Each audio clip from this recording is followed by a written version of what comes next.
డబ్బులిస్తే చాలు అబార్షన్లు చేసేస్తారా? డబ్బులిస్తే చాలు లింగ నిర్ధారణ పరీక్షలు చేసేస్తారా? రూల్స్ ఒప్పుకోవని తెలీదా? కొందరు డాక్టర్లు చీకటి దందా షాకింగ్ గా మారింది.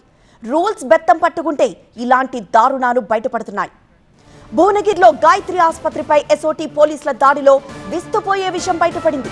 ఇద్దరు మహిళలకు అబార్షన్ చేశాడు డాక్టర్ శివకుమార్ ను పోలీసులు అరెస్ట్ చేశారు. గతంలో వేటు పడినా ఆ డాక్టర్ తీరు మారలేదు. మరోసారి అక్రమ అబార్షన్లు చేస్తున్న డాక్టర్ ఆట కట్టించారు ఎస్ఓటీ పోలీసులు. అర్ధరాత్రి సోదాలు నిర్వహించి అబార్షన్ చేస్తున్న డాక్టర్ శివకుమార్ ను రెడ్ హ్యాండెడ్ గా పట్టుకున్నారు. డాక్టర్ శివకుమార్ ను అరెస్ట్ చేసి భువనగిరి టౌన్ పోలీసులకు అప్పగించారు. భువనగిరి జిల్లా కేంద్రంలోని గాయత్రి ఆసుపత్రిలో ఈ ఘటన జరిగింది. 2022లోనూ ఆలేరులో స్వాతి ఆసుపత్రిలో ఇలాగే అక్రమ అబార్షన్లు చేస్తుంటే ఈ డాక్టర్ ని పట్టుకున్నారు. స్వాతి ఆసుపత్రిని సీజ్ చేశారు. అయితే తర్వాత ఆసుపత్రి పేరును గాయత్రిగా మార్చి మరోసారి అదే దందా కొనసాగిస్తున్నాడు. అక్రమ అబార్షన్ల ఘటనను సీరియస్ గా తీసుకున్న వైద్యాధికారులు గాయత్రి ఆసుపత్రిని విజిట్ చేశారు. ఆసుపత్రిలో పరిస్థితిని పరిశీలించి వివరాలను అడిగి తెలుసుకున్నారు. డిప్యూటీ డిఎంహెచ్ఓ యశోద డాక్టర్ పై చర్యలు తీసుకుంటామని చెప్పారు. పదే ఇలాంటి ఘటనలకు పాల్పడుతున్న డాక్టర్ను కఠినంగా శిక్షించాలంటూ బాలల హక్కుల పరిరక్షణ సమితి డిమాండ్ చేస్తోంది.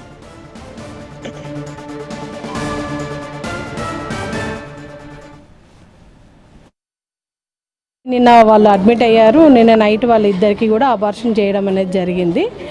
అయితే ఫస్ట్ శ్రీలత అనే ఆమెకేమో ఇద్దరు అమ్మాయిలు ఉన్నారు. ఇప్పుడు థర్డ్ కాన్పుది ఒకటి అబార్ట్ అయ్యింది. సుజాత అనే ఆమె ఒక ఫీమేల్ చైల్డ్ ఉన్నారు, తనకి కూడా అబార్ట్ అయ్యింది. అందులో భాగంగానే ఇక్కడ విచారణకు వచ్చాము.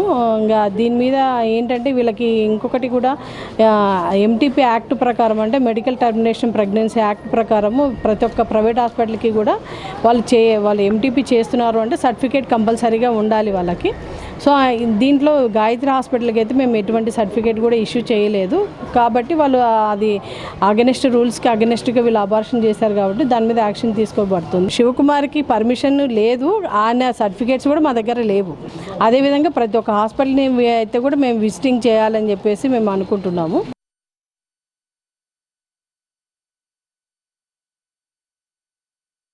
గర్భస్రావం చేయడానికి డాక్టరు ప్రయత్నం చేసినటువంటి రిపోర్టును అంటే ఎస్ఓటీ పోలీసులు గుర్తించి డిఎంహెచ్ఓకు కలెక్టర్కు ఫిర్యాదు చేయడంతో డిఎంహెచ్ఓ గారు ఈరోజు ఎంక్వైరీ చేయడం జరిగింది. మరి ఈ యొక్క హాస్పిటల్ను సీజ్ చేసి మరి అలాగే లింగ నిర్ధారణ పరీక్షలు చేసేటువంటి ఈ యొక్క స్కానింగ్ సెంటర్ల మీద కూడా నిఘా ఏర్పాటు చేయాలని చెప్పి నేను కోరుతా ఉన్నాను. గతంలో కూడా ఇది స్వాతి హాస్పిటల్ పేరుతోటి నడిచేది. మరి అప్పుడున్నటువంటి కూడా డాక్టరు ఇల్లీగల్ యాక్టివిటీస్ చేసి ఒక 5 నెలల గర్భవతిని ఆ పాపను తీసివేయడంతో అతన్ని కంప్లైంట్ చేసి అప్పుడున్నటువంటి పమ్మేల సత్పతి కలెక్టర్ గారు స్పందించి ఇమీడియట్లీ దాన్ని సీజ్ చేయించడం జరిగింది. మరి ఆయన ఆ పేరు మార్చేసి గాయత్రి పేరుతోటి మళ్ళీ తీసుకొని మళ్ళీ ఇక్కడ హాస్పిటల్ పెట్టి వైద్య సేవలు అందిస్తూ ఉన్నాడు. మా ప్రతినిధి జ్యోతి మరింత సమాచారం లైవ్ ద్వారా అందిస్తారు. జ్యోతి, ఇంతకు ముందు స్వాతి హాస్పిటల్నే ఇప్పుడు గాయత్రి హాస్పిటల్ గా మార్చి మరొకసారి అదే దందా కొనసాగిస్తున్నాడు ఈ డాక్టర్ పై ఎలాంటి చర్యలు తీసుకోబోతున్నారు? మరోవైపు హాస్పిటల్ పై కూడా ఏమైనా చర్యలు ఉండే అవకాశం ఉందా?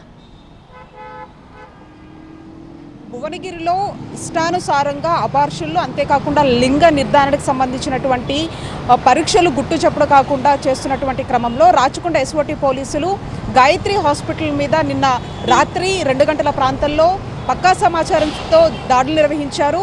రెడ్ హ్యాండెడ్గా శివకుమార్ అనే ఒక వ్యక్తి ఎవరైతే ఆ హాస్పిటల్ డాక్టర్గా ఉన్నారో అతను ఇద్దరు మహిళలకు అబార్షన్ చేస్తున్నటువంటి సమయంలో రెడ్ హ్యాండెడ్గా పట్టుకోవడం జరిగింది. గతంలో స్వాతి హాస్పిటల్కి సంబంధించి 2022లో అక్కడ అబార్షన్ చేస్తూ ఏదైతే సమాచారం బయటకు వచ్చిన తర్వాత హాస్పిటల్ని సీజ్ చేయడం కూడా జరిగింది. ఈ నేపథ్యంలో మళ్ళీ 2 సంవత్సరాల క్రితం గాయత్రి హాస్పిటల్ అని పెట్టుకోవడం, ఆ తర్వాత అక్కడికి ఎవరైతే ఈ లింగ నిర్ధారణకు సంబంధించినటువంటి పరీక్షలు, అంతేకాకుండా అబార్షన్ కోసం వచ్చినటువంటి వాళ్ళకి సంబంధించి దాదాపు 50,000 రూపాయల వరకు కూడా తీసుకొని అబార్షన్స్ చేస్తున్నట్టుగా కూడా పక్కా సమాచారంతో ఈ దాడులు అయితే నిర్వహించడం జరిగింది. ఈ డాక్టర్ శివకుమార్కి సంబంధించినటువంటి ఎటువంటి పర్మిషన్స్ కూడా ఒకవైపు డిఎంహెచ్ఓ నుంచి లేదు. ఈ నేపథ్యంలో ఖచ్చితంగా అతని మీద చర్యలు తీసుకునేటటువంటి అవకాశం కనిపిస్తుంది. ఇప్పటికే భువనగిరి టౌన్ పోలీసులు కూడా డాక్టర్ శివకుమార్ను ఇప్పటికే ఎస్ఓటీ పోలీసులు అప్పగించడం జరిగింది. మరొక వైపు స్వాతి హాస్పిటల్లో ఉన్నప్పుడు ఎన్ని అబార్షన్స్ సంబంధించినటువంటి వాటిని చేయడం జరిగింది, అంతేకాకుండా వాటికి సంబంధించినటువంటి రికార్డ్స్, అంతేకాకుండా హాస్పిటల్కి సంబంధించినటువంటి అన్నింటినీ కూడా ప్రస్తుతం డిఎంఎండ్హెచ్ఓ అధికారులు పరిశీలిస్తూ ఉన్నారు. మరొక వైపు బాలల హక్కులకు సంబంధించినటువంటి ప్రతినిధులు సైతం కూడా ఇటువంటి వాటి మీద ఖచ్చితంగా చర్యలు తీసుకోవాలంటూ కూడా డిమాండ్ చేస్తున్నటువంటి పరిస్థితి. ఈ నేపథ్యంలో గతంలో కూడా స్వాతి హాస్పిటల్కి సంబంధించి సీజ్ చేయడం కూడా జరిగింది. ప్రస్తుతం ఈ గాయత్రి హాస్పిటల్కి సంబంధించి కూడా అధికారులు సీజ్ చేసేటటువంటి అవకాశం అయితే చాలా స్పష్టంగా కనిపిస్తుంది.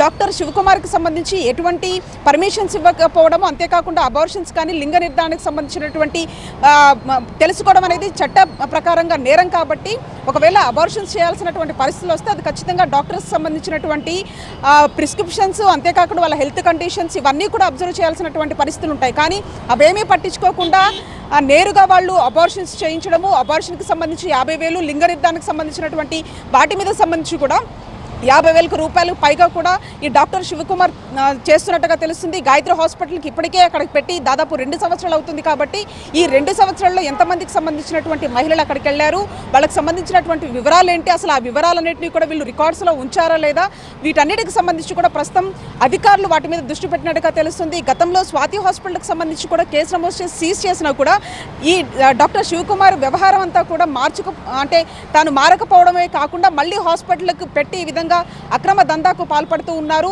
ఈ నేపథ్యంలో వీటి మీద ఖచ్చితంగా కూడా సీరియస్ యాక్షన్ తీసుకుంటామంటూ కూడా అధికారులు చెప్తున్నారు. ప్రస్తుతానికి ఇప్పుడు గాయత్రి హాస్పిటల్ దగ్గర ఎవరైతే డిఎంఎండ్హెచ్ఓ అధికారులతో పాటు బాలల హక్కు సంఘం సంబంధించినటువంటి ప్రజాప్రతినిధులు, అంతేకాకుండా పోలీసులు కూడా అక్కడ ఉన్నారు. పూర్తి స్థాయిలో కూడా అన్ని రకాల వివరాలను కూడా స్వీకరిస్తున్నట్టుగా తెలుస్తుంది. అబార్షన్ కావచ్చు, ఈ యొక్క లింగ నిర్ధారణ, ఇవి రెండు కూడా చట్ట ప్రకారంగా నేరం. అంతేకాకుండా వీటికి సంబంధించి కూడా డాక్టర్ల పర్యవేక్షణ, అంతేకాకుండా డిఎంఎండ్హెచ్ఓ సంబంధించినటువంటి అనుమతులు అనేవి ఖచ్చితంగా ఉండాలి. కాబట్టి దీని మీద సీరియస్ యాక్షన్ కూడా ఉండబోయేటటువంటి అవకాశం చాలా స్పష్టంగా కనిపిస్తూ ఉంది. Thank you Jyothi.